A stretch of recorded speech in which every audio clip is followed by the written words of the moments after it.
Во подготовка на овој прес од кабинетот посочија дека треба да имам напишан говор, но мислам дека ќе беше сувишно да имам напишан говорот и вечерта пред годину дена немав напишан говор, него го кажав оно што извираше од мене во оној момент и затоа избрав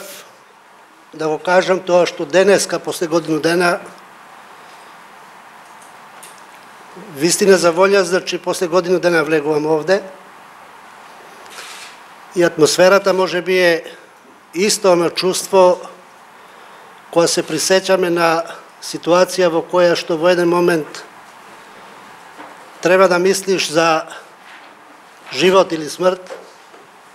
и во ситуација кога на мониторот гледаш дека маса граѓани насилно влегуваат и мислиш дека според оно што е поставено системски не може да се влезе во собранието, колку и да има луѓе од надвор, и чувството дека некој од внатре тоа го прави е уште потешко. За жал, дознаваме после тоа дека тоа од внатре го прават наши колеги кои што делат иста судбина, кои што јадат ист леб. За жал, дел од тие што беа и се обврзани да обезбедат живот и работа на пратеници, избраници на народот и на службеници кои по работа се наоѓаат во собранието,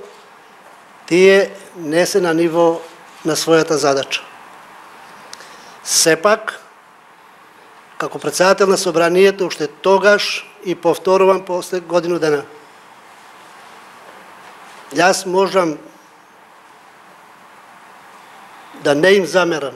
да им простам на сите кои што не беа на ниво на задачата. Само заради тоа да паметат дека од тогаш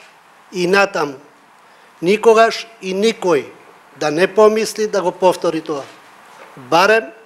во време дотека јас сум председател на собранието. Затоа што нема да се случи, да се дозволи такво нешто да се повтори. За разлика од тогаш, што вратите се отворија насилно, денеска, после годину дена, впрочем, како и за годину дена, вратите на собранието се физички сами отворени за сите оние добронамерници кои што имаат намера да дојдат, да не посетат, да не подсетат, да не упатат во она што мислат дека треба да биде тек и обврска наша. Уште еднаш благодарност на оние припадници на Министерството за внатрешни работи, посебно на оние неколку мина кои што беа уз нас, за присебноста, за професионалноста во однесувањето по цена и на собствениот живот. Зошто? Затоа што, впрочем, тоа име и морална и етичка обврска, како што и се заклеле, дека се спремни да го дават и својот живот за да го одбранат оно што им е обврска уставна и законска, а тоа е Народниот дом, тоа е Собранието на Република Македонија.